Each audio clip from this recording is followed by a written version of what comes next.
ইয়া হান্নান ইয়া মান্নান, ইয়া হান্নানু ইয়া মান্নান। দুটা পাথরের চিপায় পড়ে চিৎকার করে ডাক দিচ্ছে জাহান্নামের নিচে। ফেরেশতা আল্লাহ তাআলাকে ডাক দিয়ে বলছেন, আল্লাহ তাআলা একটা রূহ চিৎকার করে করে ডাকছে। আল্লাহ বলবেন, এর অন্তরের ভিতরে সরিষার দানা পরিমাণ ঈমান ছিল, গুনাহ করেছে, নাফরমানি করেছে, আমার হক নষ্ট করেছে, আমি ক্ষমা করে দিয়েছি। তোমরা আমার বান্দাকে উঠাও, আমার বান্দাটাকে জাহান্নামের অতল গহ্বর থেকে উঠাইয়া জীবন নদীতে গোসল করাইয়া, পাক সাফ করাইয়া, হায়াতের সাগরে গোসল করাইয়া আমার বান্দাকে তোমরা জান্নাতের দিকে নিয়ে যাও। ওই সময় আল্লাহর বান্দা ডাক দিয়া বলবে, আল্লাহ তাআলা আমি আপনার জান্নাত চাই না, আপনি আমাকে জান্নাত দিবেন বলেছেন, আমি জান্নাত চাই না, আমাকে জাহান্নাম থেকে উঠাইয়া জাহান্নামের গর্তের পারে আমাকে রেখে দেন, জাহান্নামের গেট পর্যন্ত বসাইয়া দেন, আমাকে আর কিছু করা লাগবে না। আল্লাহ রাব্বুল ইজ্জত ওয়াল জালাল জানতে চাইলেন, গোলাম দীর্ঘ বৎসর থেকে আমার কাছে শুধু চিল্লাচ্ছ আর ডাকতেছো, কোনো জিনিস জীবনে আর চাইবা না, তোমাকে জাহান্নাম থেকে উঠাইয়া দিলে আর কোনো জিনিস চাইবা না। ও বান্দা, তোমাকে কি জাহান্নামের উপরে উঠাইয়া দিলে চলবে? বান্দা জাহান্নামের উপরে উঠে গিয়েছে, ফেরেশতারা তাকে রেখে দিয়েছেন দীর্ঘদিন, এভাবেই চলে যাচ্ছে। আবার চিৎকার করে কান্না করবে আর বলবে, আল্লাহ তাআলা ও মুনিব, আপনি দয়া করে জাহান্নামের নিচ থেকে আমাকে উঠালেন, জাহান্নামের গেট পর্যন্ত বসায় রেখে দিয়েছেন। আল্লাহ তাআলা ওখান থেকে জান্নাতের গেট দেখা যায়, জান্নাতের ভিতরে তোমার বান্দারা ঘুরে আমি দেখতে পাই। আল্লাহ তোমার কাছে জীবনে আর কিছুই চাইব না, তুমি কি আমাকে একটু জান্নাতের গেটের কাছাকাছি নিয়ে দেবা, আমাকে তুমি জান্নাতের কাছ পর্যন্ত পৌঁছায়া দাও, আমি ওখানে বসে বসে বসে বসে বাকি সময়টুকুন কাটাইয়া দিতে চাই। আল্লাহ তাআলা বলবেন, বান্দারে এটাই কিন্তু তোমার চাওয়া শেষ, আর চাইতে পারবা না। তোমার অন্তরের ভিতরে সরিষার দানা পরিমাণ নেক আমল ছিল, রব তোমাকে জাহান্নাম থেকে উঠে দিয়েছি, এরপরে তুমি চাইলা জান্নাতের কাছাকাছি গেট পর্যন্ত পৌঁছে দিলাম, যাও। ওখানে তাকে পৌঁছে দেওয়া হলো। জান্নাতের গেট যখন খুলে দেওয়া হয়, জান্নাতের নিয়ামতের সুবাসগুলা তার বডিতে লাগে। আল্লাহু আকবার বলেন। তার বডিতে জান্নাতের সুবাস লাগতে থাকে, জান্নাতের নিয়ামতগুলা লেগে যায়। জান্নাতের ভিতরে তাকায়া দেখে তার কত বন্ধু দুনিয়ার জমিনে ঠিক মতো সালাত পড়েছে, সে ঠাট্টা বিদ্রুপ করেছে, সে তার পাশের দোকানি নামাজ পড়ার কারণে আজকে জান্নাতি। তার ঘরের পাশের লোকটা গরিব ছিল, 3 বেলা খেতে পারতো না, আজকে জান্নাতি। আর তিনি দুনিয়ার জমিনে কোটি টাকার দালানে ঘুমাইছে না, আজকে জাহান্নামী।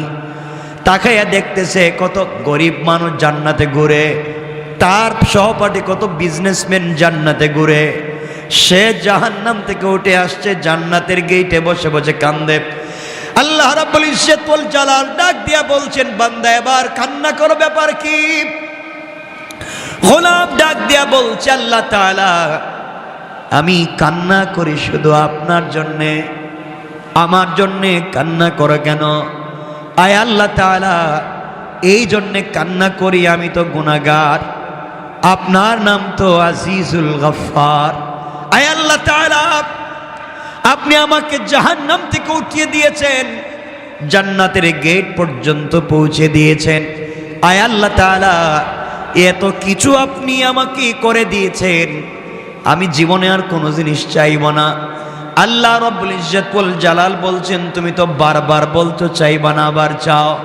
এবার বান্দা বলছে, আল্লাহ তাআলা আমি তো গোলাম, আমি তো বারবার ওয়াদা ভঙ্গ করতে পারি, আমি তো গুনাহ করতেই পারি, আমি কথা বলে কথা না রাখতে পারি, কিন্তু সৃষ্টির মধ্যে একমাত্র যিনি আমাদের রব আর পুরা দুনিয়া তার সৃষ্টি, রব কাউকে কোনো ওয়াদা দিলে সেই ওয়াদাকে ভেঙে দেয় না।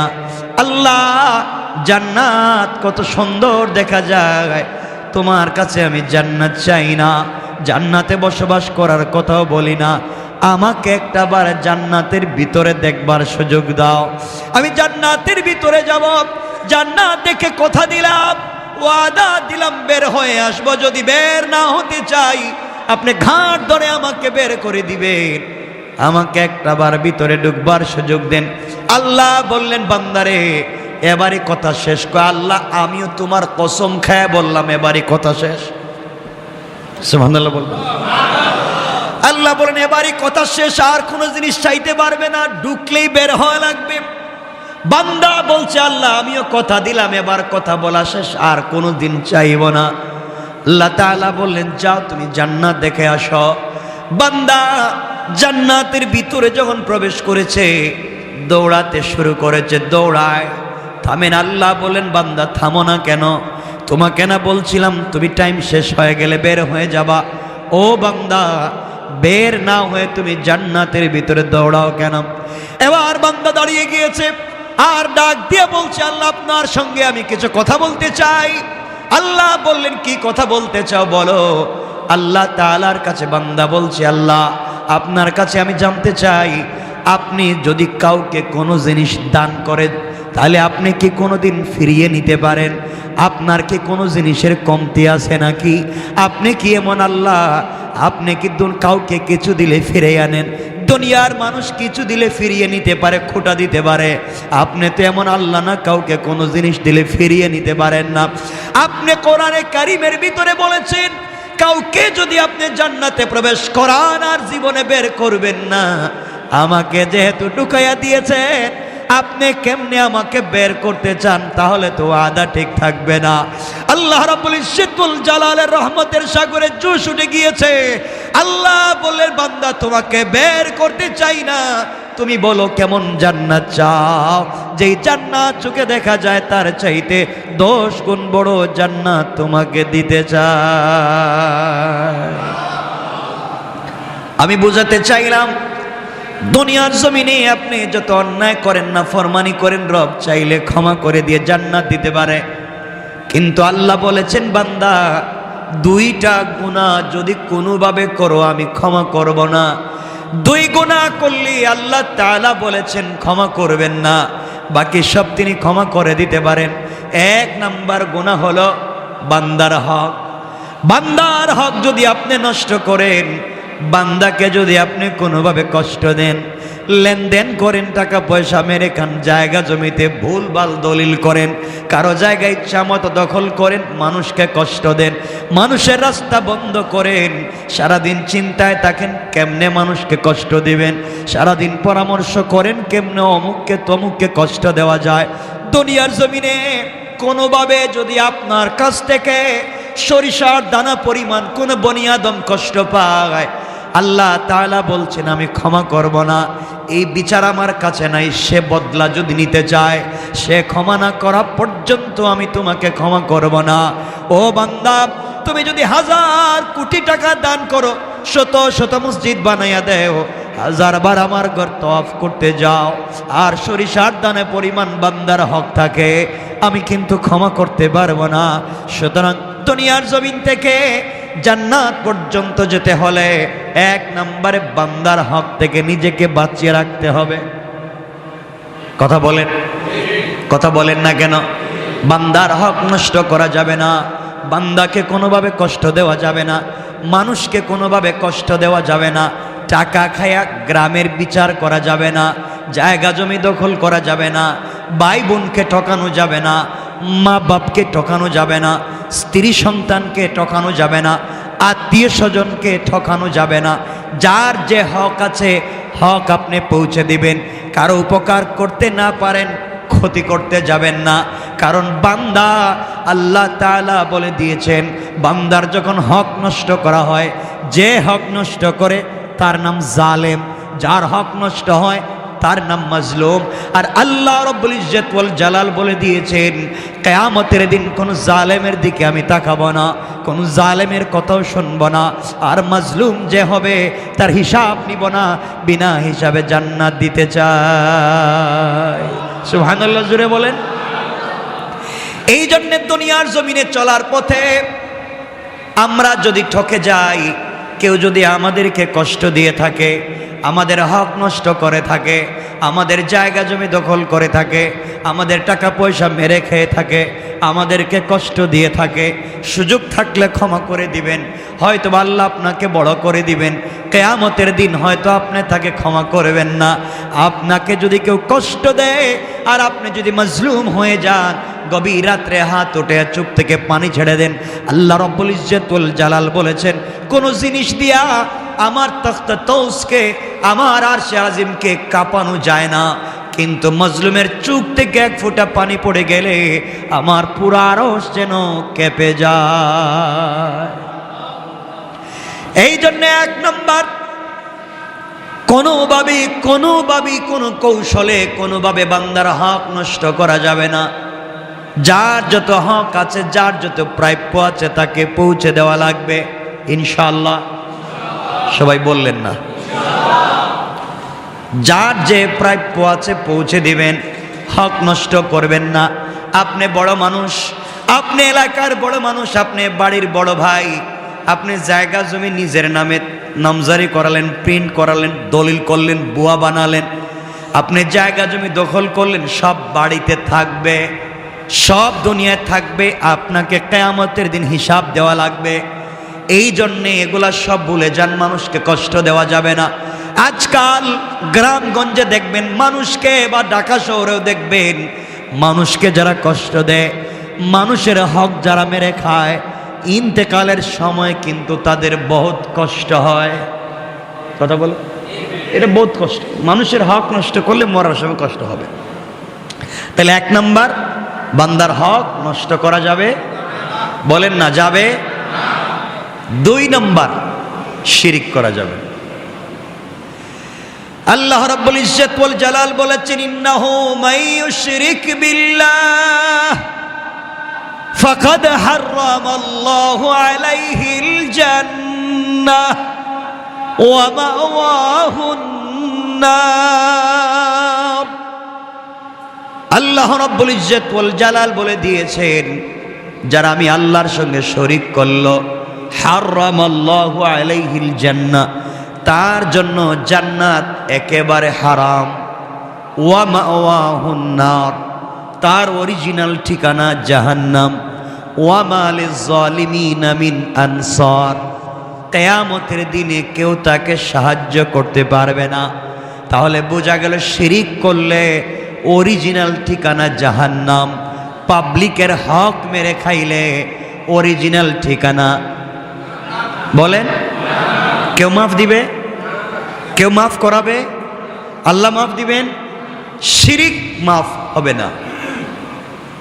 মানুষের হক মাফ হবে, মাফ করাতে চাইলে দুনিয়ায় মৃত্যুর আগে যার হক নষ্ট করছেন তার হক তাকে পৌঁছে দেন। আপনারা মনে করছেন আস্তাগফিরুল্লাহ আস্তাগফিরুল্লাহ আস্তাগফিরুল্লাহ, এটার নাম মনে হয় তওবা। এটা তো ভুয়া জিনিস। পাবলিক রে মাইরা খাইয়া সারাদিন আস্তাগফিরুল্লাহ বলি, পাবলিক রে ঠকাইয়া রাত দিন আস্তাগফিরুল্লাহ বলার মধ্যে কোনো সওয়াব, বলেন কোনো সওয়াব? তওবা হচ্ছে যার যে হক তার কাছে হক পৌঁছে দেওয়া, এটার নাম তওবা। কথা বুঝতে পেরেছেন? এজন্য যারা কলেজে পড়েন, ইউনিভার্সিটিতে পড়েন, আপনি ইউনিভার্সিটির কাছাকাছি কত ক্যান্টিন আছে, আপনি কত সিঙ্গারা সমোসা খাইছেন, কত রং চা খাইছেন। আঙ্কেল বিল দিমুনে, এই যে দিমুনে বলছিলেন আর নাই, হয় না এগুলা? আমরাও তো পড়ে আসছি। বিকালে নাস্তার টাইমে চা খাইছেন দিমুনে, আগামী মাসে আব্বা টাকা পাঠাইলে কই? হয়তো আপনি এখান থেকে চলে গিয়েছেন, অন্য জায়গায় চাকরি নিয়েছেন, আপনি সব ভুলে গিয়েছেন। হয় না এগুলা? আপনি এখানে একটা বাসা ভাড়া নিয়েছেন, এক মুদি দোকান থেকে আপনি হয়তো কোনো জিনিস 2, 4, 5, 10, 20 টাকা নিয়েছেন, ভুলে গিয়েছেন। এই যে হক, মাফ হওয়ার কোনো সম্ভাবনা নাই, কোনো সম্ভাবনা নাই। ওটা আল্লাহর খাতায় লেখা আছে, কিয়ামতের দিন বাইর করে দিবেন, বলবেন ইকরা কিতাবাকা, পড়ো তোমার এই কিতাব, কাফা বিনাফসিকাল ইয়াউমা আলাইকা হাসিবা, যা করে আসছিলা পিছনে এই যে দিলাম, পড়ে পড়ে দেখো ঠিক আছে নি। এখন ওই সিঙ্গারা সমজার হিসাব দেওয়া লাগবে, ওই রংচার হিসাব দেওয়া লাগবে। এজন্যে আমরা এগুলো দেখবো। আমরা চাকরির সুবাদে বিভিন্ন জায়গায় বসি, আমরা ঋণ করি, আমরা টাকা পয়সা দোকান থেকে কিছু খাই, হয়তো টাকা দেই না। এরপরে দেখবেন রিক্সাওয়ালারে আমরা ভাঙতি দেওয়ার সময় ভাই এই টাকাটা নেন, 2 টাকা ভাঙতি নাই অন্য দিন। আচ্ছা অন্য দিন কি রিক্সাওয়ালারে পাওয়ার সম্ভাবনা আছে? তো বলেন তো, আপনারা তো বলেনি যে অন্য দিন যদি দিমুনে বাড়াইয়া, বলেন না কথাগুলো অনেকে, অন্য দিন দিবেন বাড়াইয়া, তো অন্য দিন পাইলে না এনে দিবেন। এটা করবেন না, পাবলিকের হক বড় সেন্সিটিভ ব্যাপার। কোনো তাহাজ্জুদে কাজ হবে না, কোনো সাজদায় কাজ হবে না, কোনোভাবেই কাজ হবে না, এগুলো মাফ নিতে হয়। এজন্যে আল্লাহর ওয়াস্তে আমরা কোনোভাবেই বান্দার হক নষ্ট করব, সবাই বলেন না, নষ্ট করব, শিরিক করব, এই 2টা জিনিস মাথায় রাখবেন। আল্লাহ রসুল বলছেন তোমরা আমাকে 2 জিনিসের গ্যারান্টি দাও। এই হাদিসে আল্লাহ রসুল বলছেন তোমরা আমাকে 2 জিনিসের গ্যারান্টি দাও। একটা হচ্ছে বান্দার হক মেরে খাবা না, আল্লাহর সঙ্গে শিরিক করবা না, আমি তোমাদেরকে জান্নাতের গ্যারান্টি দিলাম। অন্য হাদিসে বলেছেন তোমরা তোমাদের মুখকে হেফাজত করো, লজ্জাস্থানের হেফাজত করো, আমি তোমাদেরকে জান্নাতের গ্যারান্টি দিলাম। তে আমরা এখানে শুধু আমি এতটুকুন বলছি, আমরা বান্দার হক নষ্ট করব না, আর কথা বলেন না, শিরিক বুঝেন তো, আল্লাহর সাথে শরিক করা, অংশীদার বানানো, মত মনে করা, আমরা এগুলো করব না। দোকান না খুললে পেট চলবে না, ছেলে বিদেশ থেকে টাকা না পাঠালে আমার চলবে না। ছেলে যখন বিদেশে ছিল না, চলতো না আপনার? কথা বলেন না কেন? দোকান যখন বন্ধ ছিল, চলে নাই আপনার? তো এই ছোটখাটো কথাও শিরিক হয়ে যায়। মানে রাখবেন, এগুলার থেকেও আমাকে বাঁচতে হবে। শিরিক ফি জাত, শিরিক ফি সিফাত, শিরিক ফিল আমল। আমলি শিরিক থেকে বাঁচতে হবে, জাতি শিরিক থেকে বাঁচতে হবে, সিফাতে শিরিক থেকে বাঁচতে হবে ইনশাআল্লাহ। কয় জিনিস? আজকের পুরো আলোচনা থেকে আমরা বাঁচবো কয় জিনিস থেকে? 1, বান্দার নষ্ট করা যাবে। 2, শিরিক করা যাবে। আপনি নামাজ পড়েননি, আল্লাহর কাছে জবাব দিবেন। রোজা রাখেননি, আল্লাহর কাছে জবাব দিবেন। হজ করেননি, আল্লাহর কাছে জবাব দিবেন। আল্লাহ চাইলে ক্ষমা তো করে দিতে পারেন। একজন রোজা রাখে নাই, হজ করে নাই, যাকাত দেয় নাই, কুরবানি করে নাই, কিচ্ছু করে নাই, কিন্তু মরার আগে হয়তো এমন ছোট 1 সেকেন্ডের কোনো একটা আমল করছে, আল্লাহর কাছে এটা ভাল লাগছে। এই আমলটুকু আল্লাহর কাছে ভাল লাগছে, আল্লাহ তার জিন্দগির পুরো আমল নামার গুনাহকে মিটাইয়া দিবেন। ইল্লা শিরিক করলে ওটা থাকবে, ওটা মিটবে না। পাবলিকের হক নষ্ট করলে ওটা থাকবে, ওটা মিটবে না। এজন্য আমরা এই 2 জিনিস থেকে নিজেকে বাঁচাবো। সবাই বলেন ইনশাআল্লাহ। আল্লাহ আমাদের কবুল করো, আমিন।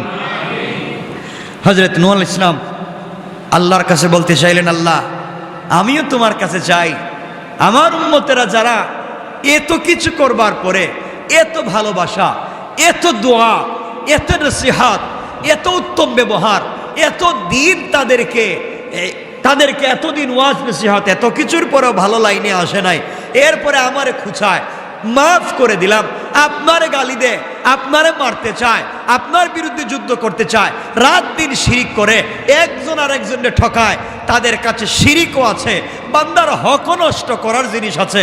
আল্লাহ এই 2 জিনিস দিয়ে তারা ভরে গিয়েছে, এদেরকে তুমি দুনিয়ার জমিনে রেহাই দিবেন? কে দোয়া করছেন?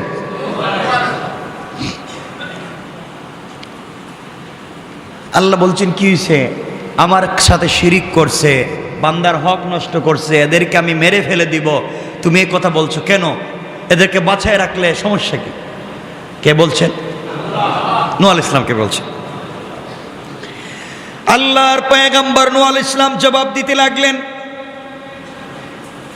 ইন্নাকা ইন তাযারহুম ইউদিল্লু ইবাদাকা ওয়া লা ইয়ালিদু ইল্লা ফাজিরান কাফফারা। আয় আল্লাহ তাআলা, আপনি আমি নূহকে ভালো করেই চিনেন। আমি রাগ বশত কষ্ট পেয়ে কথা বলছি না, রাগ করে বলছি না তাদেরকে ধ্বংস করে দেন। আমি তাদের কার্যকলাপের ভিত্তিতে, কাজকর্মের ভিত্তিতে বুঝতে পারতেছি আপনি যদি তাদেরকে রেহাই দেন, আপনি যদি তাদেরকে দুনিয়ার জমিনে বাঁচাইয়ে রাখেন, তারা আপনার বান্দাদেরকে পথভ্রষ্ট করবে এবং জন্ম দিতে থাকবে দুনিয়ার জমিনে শুধু কাফের আর পাপিষ্ঠ। নাউজুবিল্লাহ। আয় আল্লাহ তাআলা, এরা শিরিক করে, এরা বান্দার হক নষ্ট করে, জীবন্ত সন্তানকে পুড়িয়ে মারে, বাবা ছেলের হক মারে, মা মেয়ের হক মারে, ভাই ভাইয়ের হক মারে, নারীরা সব চরিত্রহীন হচ্ছে, পুরুষেরা নির্লজ্জ হয়ে যাচ্ছে। আয় আল্লাহ তাআলা, এই সমাজে এদেরকে বাঁচিয়ে লাভ নাই। এরা আপনার জমিনে থাকে, আপনার দেওয়া জিনিসপত্র খায়, এরপরেও আপনার শুকর আদায় করে না, একমাত্র আপনার ইবাদত করে না। আমি বলছি এদেরকে এই জন্যে ধ্বংস করে দেন। এরা বেঁচে থাকলে যারা ভালো মানুষ আছে তাদেরকেও পথভ্রষ্ট করবে, এদেরকেও ধ্বংস করবে, এবং ওরা যাদেরকে দুনিয়ার জমিনে জন্ম দিবে তারা হবে সকলগুলা পাপাচারী। সমাজ পাপাচারে নষ্ট হয়ে যাবে।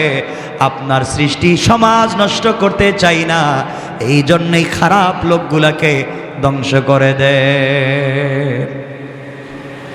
তাহলে মানুষ যদি খারাপ হয় তাহলে জন্ম দেয় খারাপ। কথা বলে না কেন? এখান থেকে বুঝতে পারলাম নূহ আলাইহিস সালাম আল্লাহর কাছে বলছেন, আল্লাহ এরা তো খারাপ লোক, এরাও জন্ম দিবে খারাপ লোক। তাহলে সমাজে খারাপ লোকের বসবাস বেড়ে যাবে, এই জন্যে আপনি এদেরকে ধ্বংস করে দেন। কি করে দেন? এখন আমাদের সমাজে খারাপ লোক নাই, একবারই নাই, খারাপ লোকের অভাব নাই। এই জমিন কেমনে যে আছে একমাত্র আল্লাহ জানেন, কেমনে জমিন টিকিয়ে রেখেছেন একমাত্র আল্লাহ জানেন। সুতরাং আমরা যারা আছি, আমরা আল্লাহর ওয়াস্তে খারাপ কাজ করব না, বলেন না ইনশাআল্লাহ।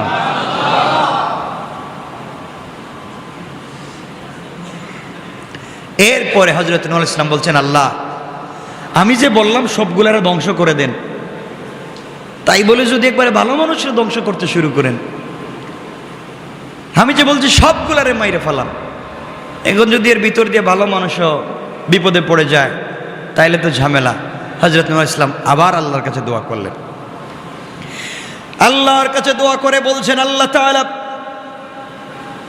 রব্বি গফিরলি ওয়া লিওয়ালিদাইয়া ওয়া লিমান দাখালা বাইতিয়া মুমিনান ওয়া লিল মুমিনিনা ওয়াল মুমিনাতি ওয়ালা তাজিদিজ জালিমিনা ইল্লা তাবারা। হযরত নূহ আলাইহিস সালাম বলতে লাগলেন, হে আমার পালনকর্তা, আপনি আমাকে, আমার পিতামাতাকে, যারা মুমিন হয়ে আমার গৃহে প্রবেশ করবে তাদেরকে, এবং মুমিন পুরুষ এবং মুমিন নারীদেরকে ক্ষমা করুন, এবং জালেমদেরকে, শুধুমাত্র কেবলমাত্র জালেমদেরকে ধ্বংস করুন। আগে দোয়া করেছেন সবগুলারে ধ্বংস করে দেন। আল্লাহ তাআলা এখন চিন্তা করলেন, নূহ আলাইহিস সালাম আমার কথা যদি আল্লাহ সবাইরে ধ্বংস করে দেয়, মুমিন মুমিনাতরেও যদি মেরে ফেলে, আবার তিনি পরিষ্কার করে বুঝাইয়া দোয়া করলেন বাচ্চাদের মতো। বাচ্চা যখন বাবার কাছে কোনো জিনিস চায়, বাবা বলেন বুঝি নাই, এ সুন্দর করে বুঝাইয়া তার নিজের ভাঙ্গা ভাষা দিয়ে বোঝাতে চায়।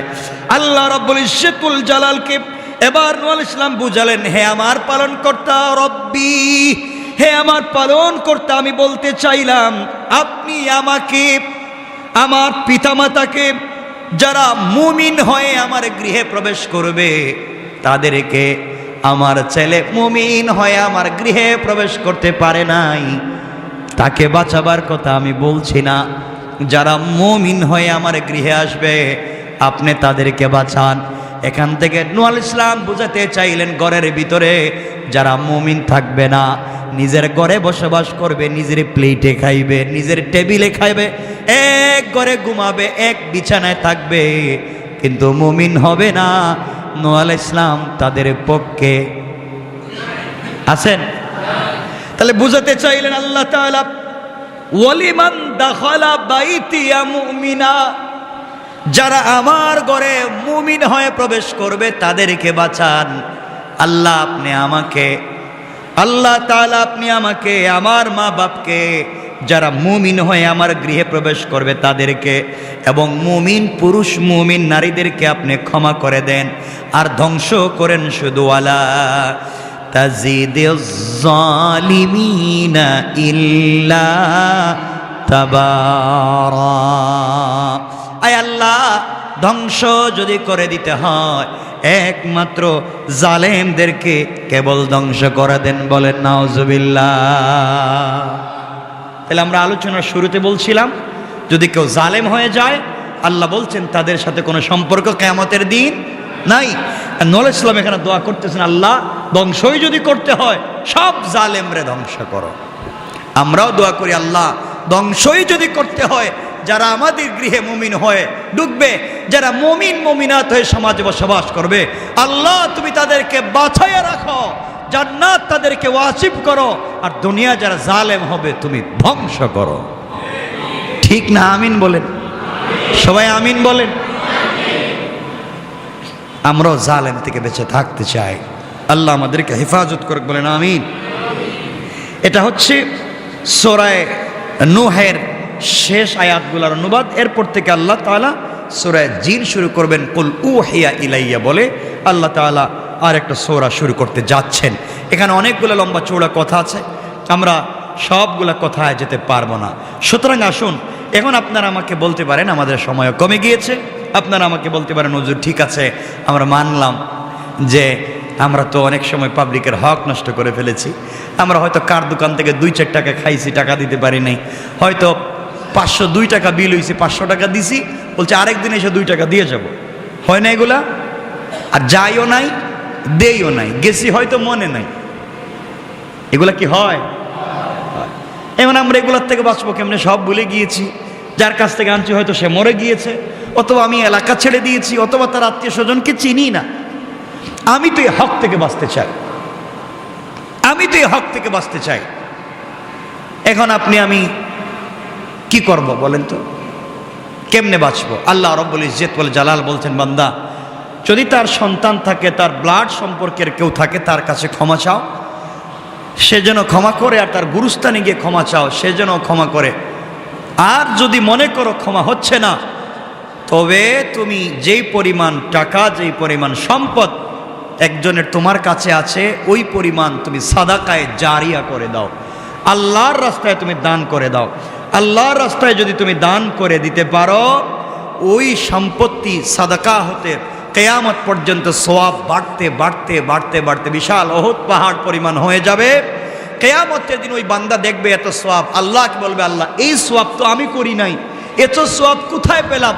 আল্লাহ বলবেন, অমুক বান্দার কাছে তোমার হক ছিল, সে ভয় পেয়ে হক তোমাকে দিতে পারেনি, মরে গিয়েছিলে বা সরে গিয়েছিলে, ভয় পেয়ে সাদাকা করে দিয়েছিল, আমি তার সাদাকাকে বাড়িয়ে এই পরিমাণ তোমার জন্য করে দিয়েছি, তুমি এটা গ্রহণ করো, আমার বান্দাকে ক্ষমা করো। আল্লাহ যদি কারো ব্যাপারে ওকিল হইয়া কারো কাছে বলেন ক্ষমা করো, কারো ক্ষমতা আছে? ক্ষমা না করে পারে? কথা বলেন, পারবে? তাহলে এই জায়গা পর্যন্ত যেতে হলে আমাদেরকে সাদাকায়ে জারিয়া করে যেতে হবে।